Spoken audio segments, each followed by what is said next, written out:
ISIS claiming responsibility for the terror attacks that rocked Brussels, killing at least 34 people and injuring more than 200. And now the terror group warns that more attacks are coming. So what can the U.S. do to combat this growing threat? Maajid Nawaz is a former Islamic extremist and the author of Radical: My Journey Out of the Islamist Extremism. He knows the mindset behind this kind of terror, and he joins us now to weigh in. Thank you so much for joining us this morning.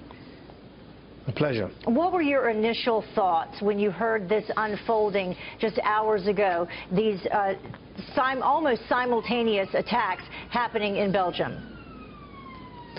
Well, all of us who follow these issues on a daily basis were expecting these attacks. Unfortunately, we knew they were coming. ISIS warned Belgium specifically in February that they would be next. So the Belgian authorities knew these were coming as well. And actually what that tells us is that it doesn't bode well for the future, because the Belgian authorities were working round the clock to try and prevent such attacks. And even despite that, they found that they were unable to prevent this tragedy unfolding in Brussels yesterday. And how big is the threat that this will come here, and how do we avoid it? I think what we're facing is a global jihadist insurgency. This month in March alone, we've had 7 other attacks in 7 other cities, 2 in Pakistan, 2 in Turkey, 1 in the Ivory Coast, 1 in Nigeria, and 1 in Mali. So there's an unprecedented level of an insurgency involving Islamist extremism around the world today. And I think it's reaching levels that we are yet to fathom, that we as civil society, as the international community, and as Western governments are yet to fully comprehend. And it's unfortunate and very sad for me to sit here and say to you that actually there will be, almost certainly there will be more attacks coming this year as well.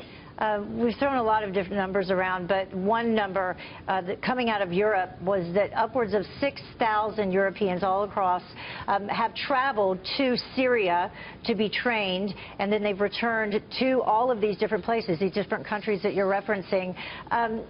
Do you think that they've come here, returned here?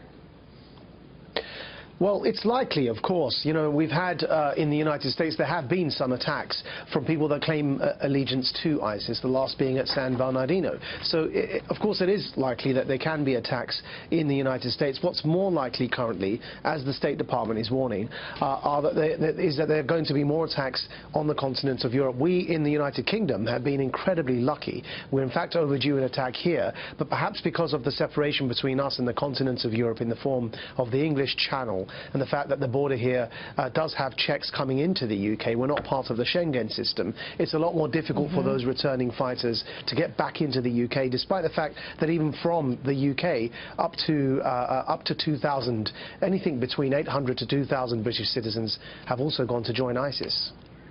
So the refugee crisis.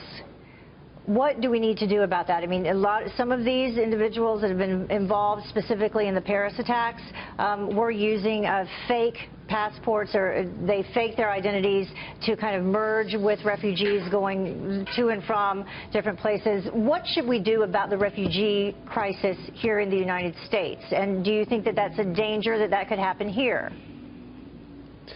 Well, what the situation yesterday indicates is that President Obama, as demonstrated in the series of interviews that The Atlantic published with him recently, President Obama and his